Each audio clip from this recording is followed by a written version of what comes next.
un equipo muy especial presenta Conecta con nosotros en Radio Diversidad. Arranca con un salto al día. Sujeta con tus manos la oportunidad.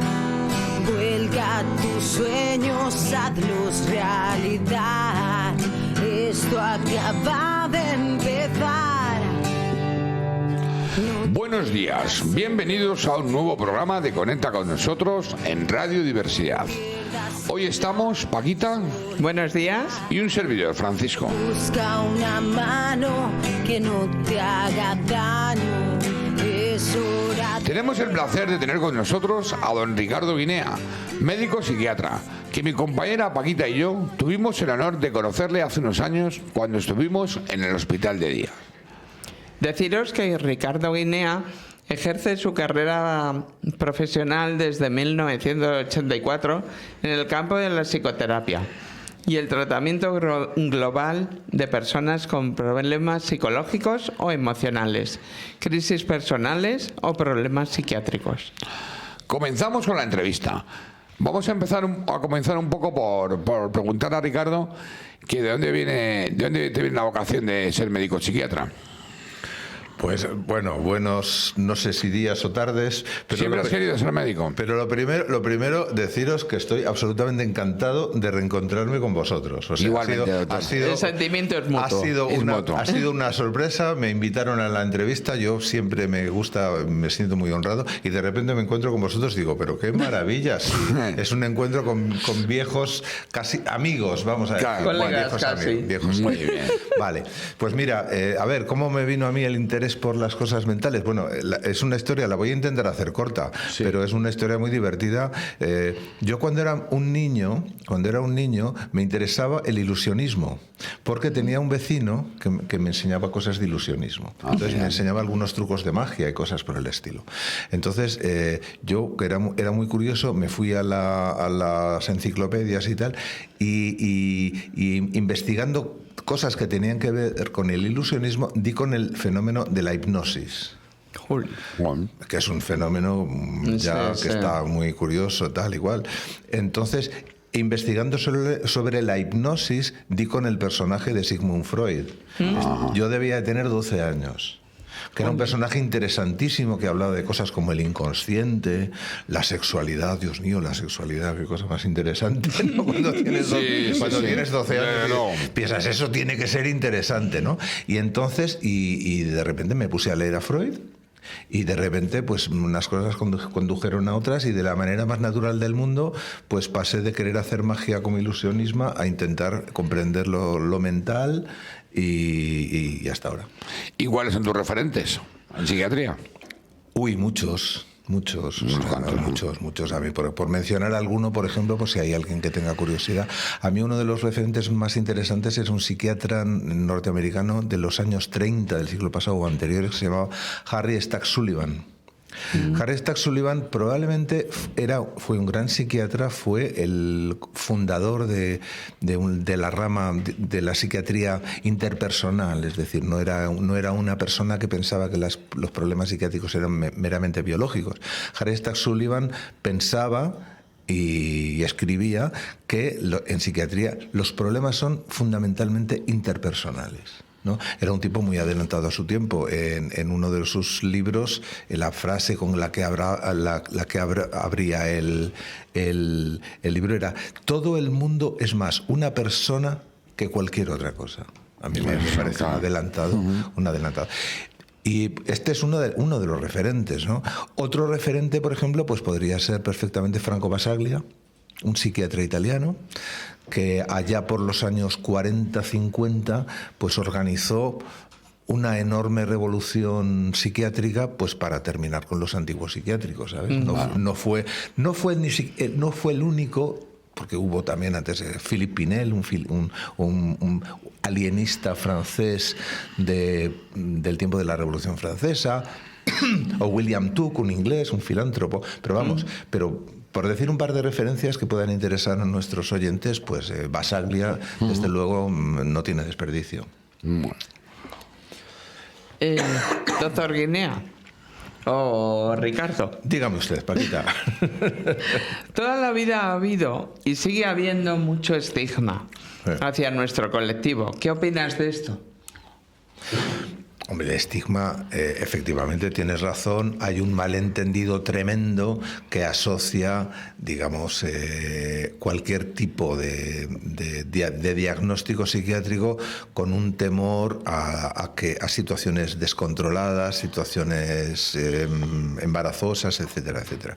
Hay que decir que, bueno, en su inmensa mayoría esos temores son completamente infundados, ¿no? Sí. Y además llevamos muchos años trabajando codo con codo, usuarios, familias y profesionales, para intentar hacer pedagogía sobre esto. Pero sobre esto, además, hay una anécdota. Un buen amigo, Martín Vargas, un psiquiatra amigo mío, una vez, después de estar 15 años luchando contra el estigma y habiendo comprobado que no habíamos conseguido eliminarlo de la sociedad, tuvo una ocurrencia muy interesante y me dijo: mira, Ricardo, esto del estigma va a ser como limpiar la casa, ¿no? Es decir, tú la limpias el lunes, pero también la tienes que limpiar el martes y el miércoles, porque por limpiarla una vez ya no la limpias para siempre. Claro. Entonces yo creo que la lucha contra el estigma, tranquilamente, porque yo lo pienso como una actividad tranquila, ¿sabes? Pero tranquilamente, pues es una parte de nuestra actividad de todos, o sea, de todos los que estamos involucrados en este medio. Todos tenemos conversaciones y en cada conversación tenemos una oportunidad de aclarar conceptos. Ahora lo estamos haciendo, de hecho. Sí, aquí visibilizamos, Aquí lo estamos haciendo. No, y los medios de comunicación también tienen que... Sí. Hombre, Sí. hemos avanzado también mucho. ¿sabes? Se ha avanzado, pero hay que avanzar más. Pero hay que seguir. Pero acordaros de esto que vamos. Yo pienso que las casas hay que limpiarlas todos los días. Claro. Bueno, como director de un hospital de día que ha sido durante muchos años, ¿podrías explicar a nuestros oyentes cómo funciona este dispositivo? ¿Qué tratamientos se hacen? Vamos a ver, un hospital de día es un dispositivo que parte de la idea de que, primero, hay algunas personas que necesitan más ayuda del que se les puede dar con una consulta semanal, o con una consulta quincenal, o con una consulta mensual, ¿no? Pero que, sin embargo, no tienen que dormir en una cama de hospital para recibir esa ayuda. Entonces, a partir de aquí aparece, pues, lo que llamamos técnicamente los dispositivos intermedios, que son dispositivos donde se aporta una ayuda lo más, conforme a las necesidades de la persona. Y entonces hay personas, pues, que, pues, en lugar, no sé, voy a poner un ejemplo concreto. Yo trabajo con adolescentes. Pues si hay un adolescente que, porque tiene ansiedad o se encuentra mal, etcétera, no puede ir a clase, pues entonces el hospital de día le ofrece, bueno, pues no, en lugar de ir a clase, vamos a crear un lugar amistoso para que tú puedas ir. Vas a ir aquí, vas a tener un profesor donde se te ayuda con tus tareas académicas, que ahora lo hemos incorporado, ¿sabes? Vas a tener un psicólogo prácticamente a tu lado todo el tiempo para apoyarte en la vida cotidiana, etcétera, etcétera. Y entonces, pues así se puede hacer que los tratamientos y los apoyos y los soportes puedan tener la dimensión necesaria en cada momento, sin necesidad de estar eligiendo entre dormir en una cama de hospital o estar en casa, ¿sabes? Un poco a la buena de Dios. Los profesionales de la psiquiatría y la sociedad sabemos que hay mucha problemática con los jóvenes y adolescentes, tentativas de suicidio, también, digamos, adicciones a nuevas tecnologías. ¿Cómo se podría mitigar estos problemas? Pues es una pregunta excelente e importantísima, y yo creo que nos la estamos empezando a hacer ahora los profesionales, los sociólogos y la gente en general. Primero, es verdad que se constata una especie de oleada inédita, ¿no?, de adolescentes con problemas de salud mental. Inédito. Sí. Se están aportando más recursos que nunca, por ejemplo, en los institutos, en la Comunidad de Madrid, y me imagino que en todos los institutos que dependen del Ministerio, incluyendo también los privados, pues hay mucha conciencia de que puede haber parte de los chicos que tienen estos problemas, se habilitan algunas formas de apoyo, etcétera, etcétera. O sea, pero es verdad que hay una especie de avalancha, y eso lo notamos, por ejemplo, en temas como suicidio. Lamentablemente, el suicidio es una causa de mortalidad muy importante en la franja de debajo de 18 años. Lo observamos no solo en suicidios consumados, que afortunadamente no son muchos, pero tentativas de suicidio. Lo comprobamos con fenómenos que empiezan a considerarse habituales, lamentablemente, autolesiones, trastornos de alimentación, bullying o toda clase de problemas sociales en los institutos, ¿no? Y nos estamos preguntando por qué demonios estará pasando esto, teniendo en cuenta que vivimos afortunadamente en un momento donde la tecnología y la economía nos da recursos que tampoco habíamos visto nunca antes. Y entonces, bueno, hay algunas, por apuntar algunas respuestas. Pues, por ejemplo, una de las respuestas posibles podría tener con la fragilidad de las familias. La fragilidad. Sí. Hay familias desestructuradas, cada vez más frágiles. No solo desestructuradas, sino también hay una... Nosotros, por ejemplo, en el Hospital de Día ahora estamos viendo un poquito, estudiando las familias, estamos investigando con la Universidad Complutense, tenemos un programa de investigación muy chulo. Y nos encontramos que prácticamente todas las familias de los chicos que tenemos en el hospital son familias que les va mal. Porque ha habido divorcios complicados, o porque ha habido, en fin, por toda clase de situaciones. Otro factor muy importante que estamos empezando a tratar de entender es el tema de las nuevas tecnologías. Ahora son muy peligrosos. Sí. Ahora mismo... un niño puede tener acceso a un móvil a los 6, 7, 8 años o incluso antes. Sí. Esto no tiene precedentes en la historia de la humanidad, ¿sabes? Yo cuando tenía 2 años seguramente me daban un sonajero, ¿sabes? Sí, es que era... Pero ahora te puedes encontrar con un móvil. El problema es que la relación con estos dispositivos es enorme, puede ser muy estimulante, pero extraordinariamente adictiva. Está cambiando la forma en que se relacionan los adolescentes entre sí, está cambiando hasta el concepto de lo que se llama amistad, por ejemplo. Cuando yo era niño, hace algunos años, un amigo era alguien a quien veías todos los días, con el que jugabas al fútbol, le subías a buscar a su casa, le pedías a su mamá que le levantara el castigo para bajar a la calle si le habían castigado, etcétera, etcétera, y era una actividad exquisitamente social. Sí. Ahora mismo, muchos de los adolescentes, con lo que ve, cuando les preguntas, ¿tienes amigos?, te enseñan sus amigos de Instagram y tal. Bueno, podemos llamar amigos a cualquier cosa, pero ese tipo de relaciones a través de las redes sociales son muchísimo más livianas, mucho más frágiles, ¿no? Y además hay otra cosa, que a través de esas relaciones son frágiles, son muy fáciles de eliminar, y yo creo que nos ha llevado a una generación de adolescentes sorprendentemente frágiles para las relaciones sociales. Sí. Pero yo creo que todavía no entendemos bien esto y seguramente... Yo creo que también es los objetivos que tienen los adolescentes que quizás no son los adecuados. Puede ser. Y los valores que se les inculcan y... a veces no. Hay un montón de factores, por ejemplo, no sé, ahora por ejemplo, otro dato, por ejemplo, podría ser el cambio de la composición social. Por ejemplo, las familias, ahora mismo la mayor parte de las familias tienen 1 o 2 hijos. Claro. En mis tiempos las familias numerosas eran la regla. Eso hace que te pases muchos años de tu infancia peleándote y arreglándote con tus hermanos. Sí. Con lo cual uno despliega una serie de herramientas y de habilidades sociales. No me gusta llamarlo habilidades sociales. Una serie de fórmulas de encontrarte con los otros que ahora mismo no están presentes, porque ahora tenemos muchos hijos solos y que se crían con el móvil o la tablet en la mano. Sí.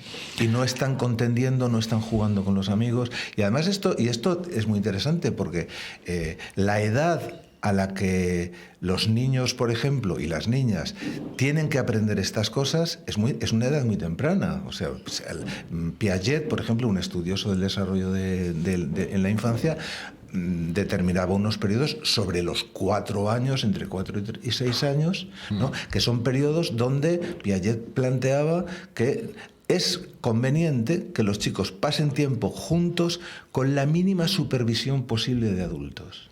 La mínima.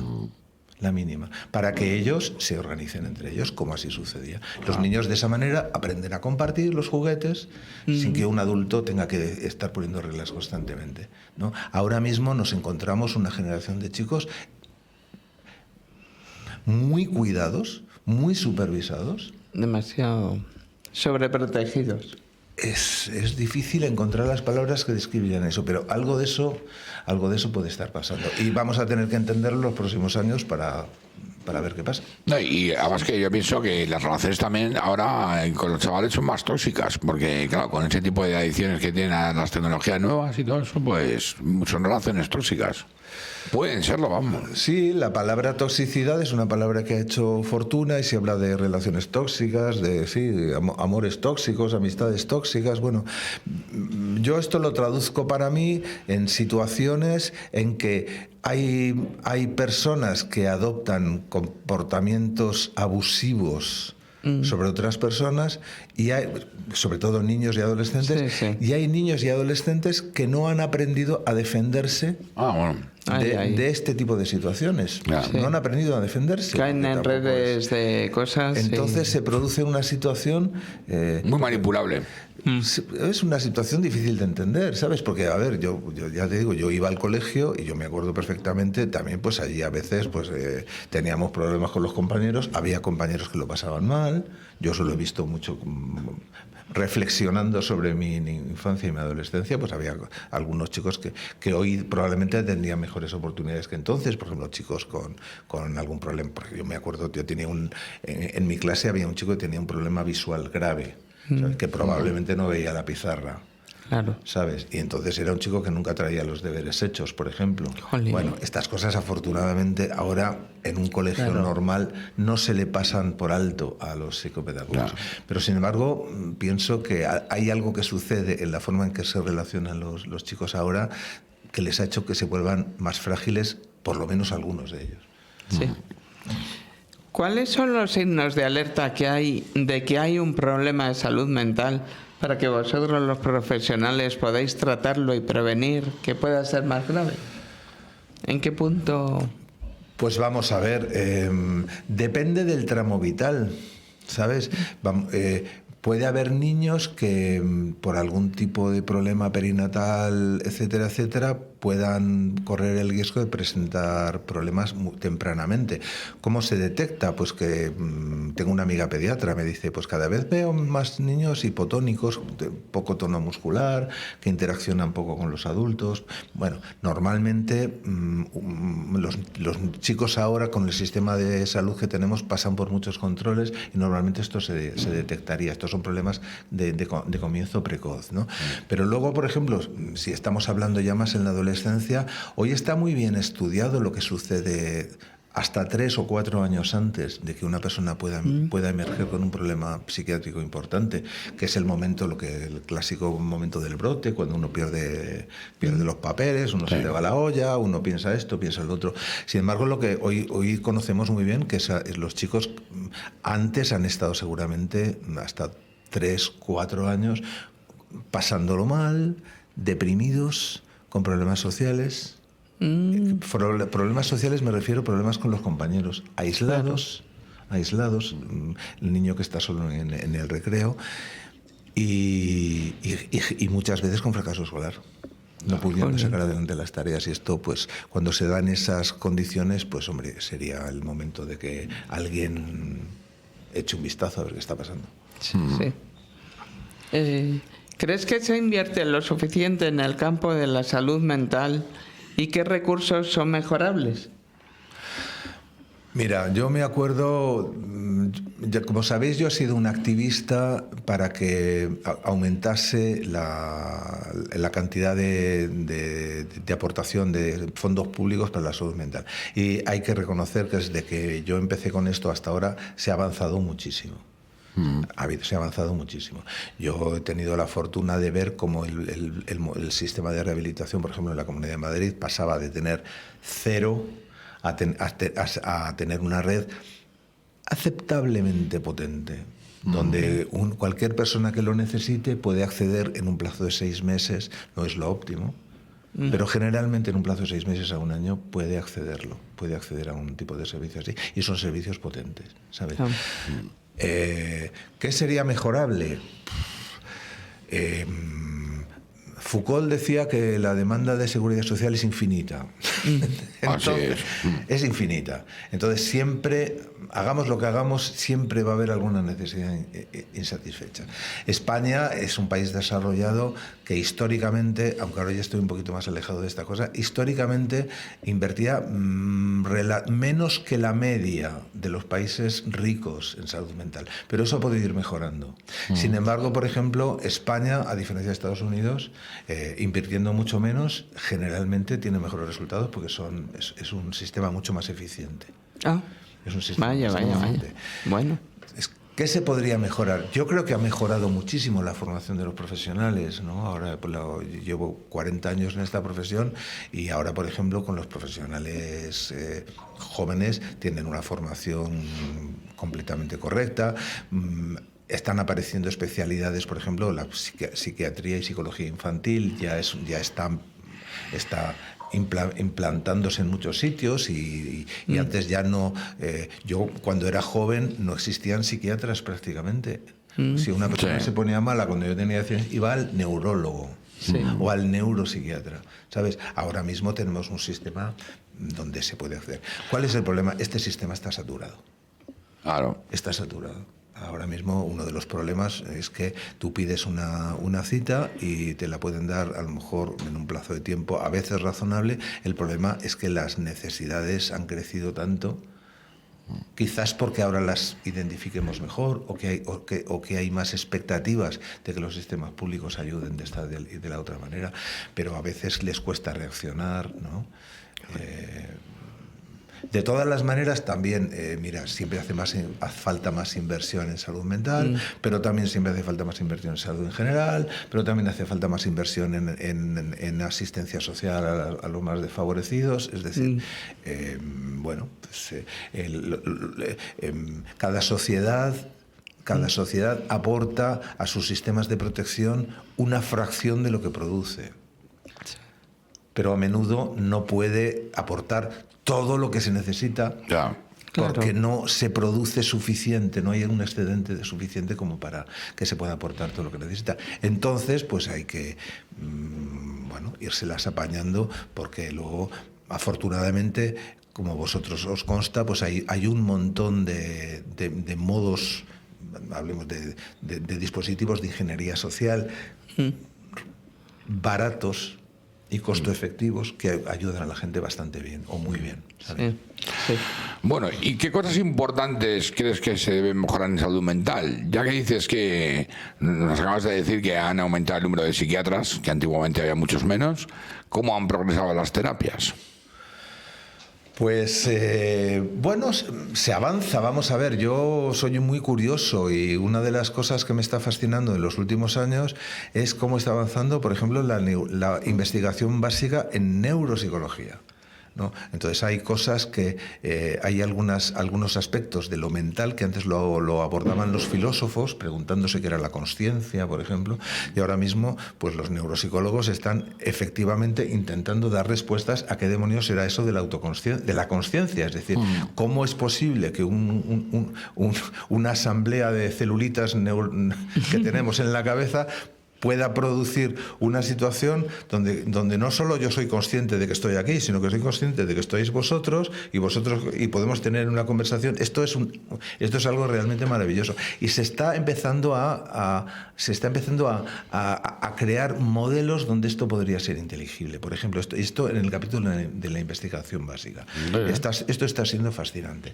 En clínica, por ejemplo, pues también, hombre, una de las cosas que está cada muy poco tiempo se revisan los criterios y las opiniones sobre lo que sea, por ejemplo, los problemas que nos hacen sufrir como personas y cada 10 años pues cambia bastante las ideas de cómo, por ejemplo, he estado repasando esta mañana algunos de los cambios, por ejemplo, que había en una de las clasificaciones internacionales para clasificar, que utilizamos los profesionales para clasificar las situaciones que nos encontramos, y por ejemplo, cada vez se habla menos de situaciones diagnósticas cerradas, y se habla más de espectros, es decir, de ¿cómo diría yo?, de situaciones donde entre 0 y 100 cualquier ciudadano está en algún punto, en el sentido de la tendencia a la conducta autista, o por ejemplo, o el psicoticismo, o cualquiera de estas cosas, o incluso el estado de ánimo. Entonces está complicando y enriqueciendo muchísimo la forma en que entendemos estas cosas. También aparecen nuevas estrategias de tratamiento, aparecen nuevos fármacos de vez en cuando, y algunos de ellos pues han aportado mucho bienestar y han aliviado mucho. Y en paralelo a esto, pues también se multiplican, mejora y se multiplican nuestro conocimiento y las técnicas que podemos aprender los profesionales para ayudar a las personas en determinadas situaciones. Bueno, pues casi estamos terminando con esta interesante entrevista, Ricardo. Y una última pregunta antes de pasar a una serie de preguntas más informales. Sería, ¿qué opinas de las publicaciones de los libros de autoayuda? Nosotros hemos leído alguno y trabajado algunos capítulos sueltos de algún libro, por ejemplo, de las gafas de la felicidad o del monje que vendió su Ferrari, ese tipo de libros. Bueno, yo creo que hay una gran diversidad. Yo conozco algún libro de autoayuda que me lo he leído yo y me ha parecido muy interesante, ¿sabes? Pero también hay algunas veces que hay libros de autoayuda que vienen a resultar excesivamente simplificadores, cuando no a veces falsos. ¿Sabes? O sea, ha habido... No quiero mencionar, pero yo, por ejemplo, recuerdo un famoso pediatra que tenía un procedimiento, recomendaba un modo de educación de los niños que yo creo que incluso tuvo que retractarse años después, porque se dio cuenta de que todos los consejos que había dado en aquel momento y que fueron seguidos ciegamente por muchas familias, resultaba que esos consejos resultaron no ser buenos consejos, ¿sabes? En todo caso, autoayuda, a mí me parece interesante que las personas busquen ayuda para sí mismos, sean curiosas. Por ejemplo, me está pareciendo más que los libros últimamente muy interesante, por ejemplo, en redes sociales, en YouTube, por ejemplo. Yo consulto muchas veces YouTube porque hay muchísimos testimonios en primera persona de los que he aprendido muchísimo. Por ejemplo, últimamente me interesa cada vez más los trastornos de espectro autista. Que es un espectro, es decir, es como decimos, entre 0 y 100 todos estamos en alguna parte, ¿sabes? Pero y a mí me ha ayudado muchísimo no solo lo que he podido leer en los libros, sino algún canal de YouTube donde hay ahora no recuerdo su nombre, hay una psicóloga que se presenta como autista, ¿sabes? Y ella explica cómo vive la vida cotidiana, cuáles son sus trucos para vivir. Tiene una vida que no se parece mucho a la vida de otras personas.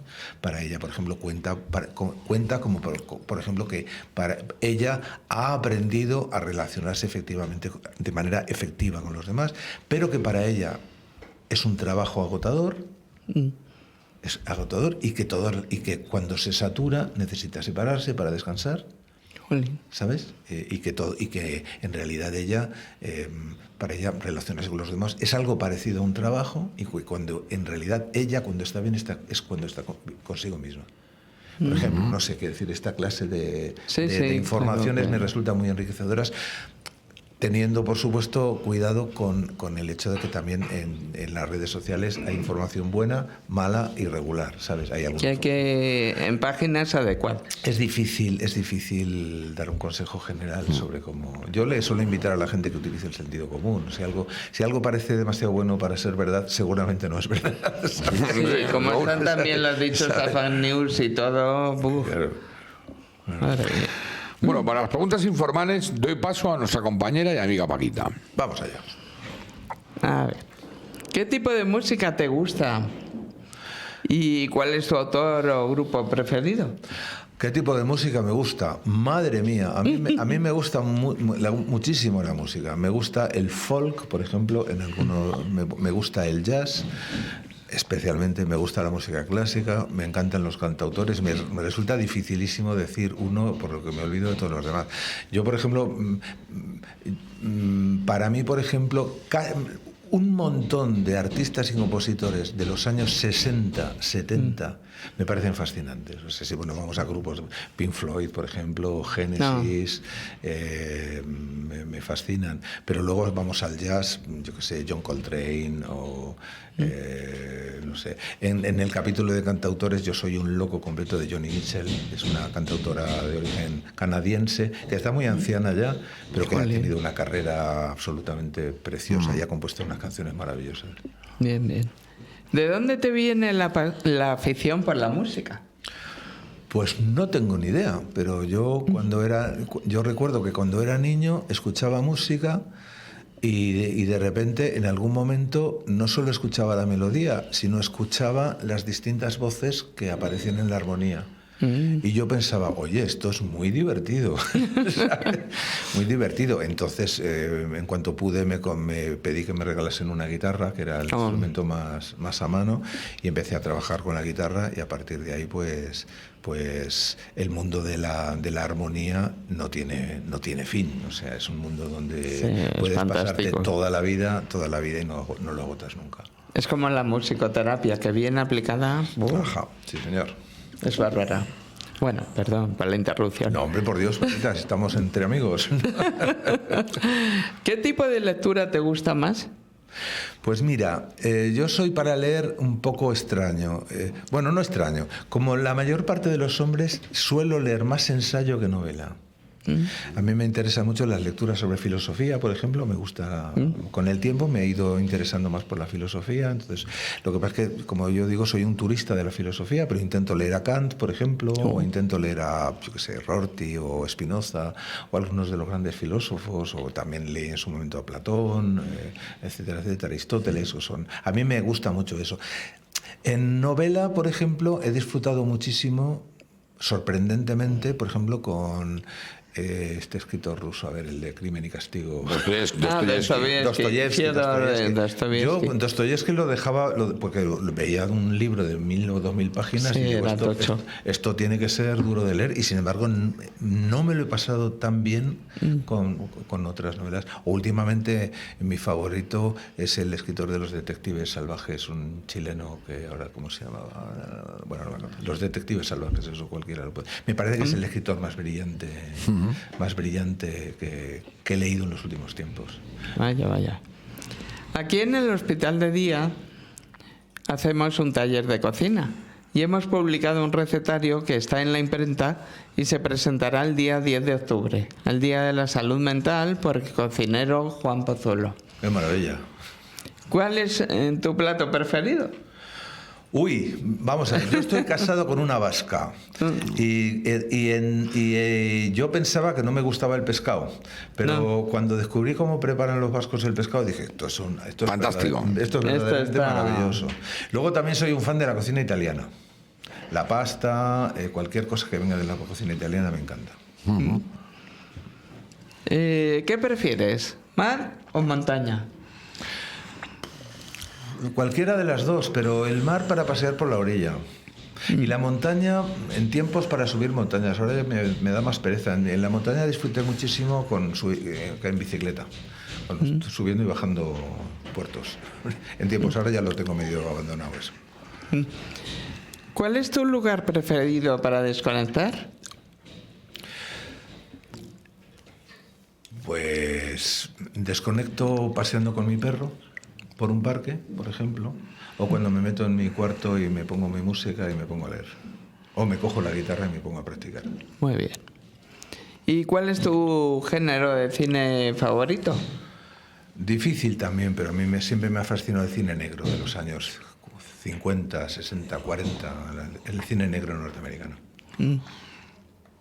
Bueno, doctor Guinea, muchas gracias por haber venido a nuestro programa. Estamos muy agradecidos y te invitamos el día 28 de octubre a la Gala por la Salud Mental, organizada por la Asociación La Barandilla y el Hospital de Día Lachman. Esperamos contar con tu presencia, ya que algunos de nosotros actuaremos representando una pequeña obra de teatro, titulada Normal. escrita exclusivamente para nuestro grupo de teatro, La Compañía Arriba del Telón. Pues voy a aceptar seguramente, si no pasa nada, nos vamos a ver allí. Me apetece muchísimo. Genial. Bueno, muchas gracias. Y antes de marcharnos, insistiros que no os quedéis sin entrada para la Gala por la Salud Mental, que como bien hemos dicho se celebrará el próximo lunes 28 de octubre en el Teatro Infanta Isabel. No os la perdáis, ya que habrá teatro y actuaciones musicales variadas, como la del cantautor Andrés Suárez o el bailador Rafael Amargo. Y en el próximo programa, Más.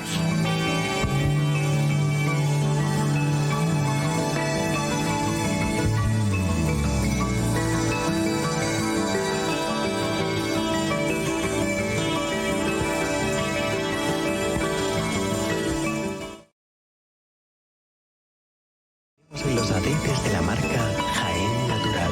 Auténticos olivos que son fuente de salud. Añade un chorrito de aceite a tu vida y saborea lo mejor del campo en tu mesa. Ofrecemos a nuestros clientes aceite virgen extra con la más alta calidad del mercado. Llama al 91 813 64 57 y aprovecha nuestra oferta especial de aceite virgen extra. 10 euros el litro con entrega gratis en tu casa. Di que llamas de parte de Radio Diversidad. Conoce nuestro aceite en Jaén Natural. www.jaennatural.es. Recuerda llamar al 91 813 64 57.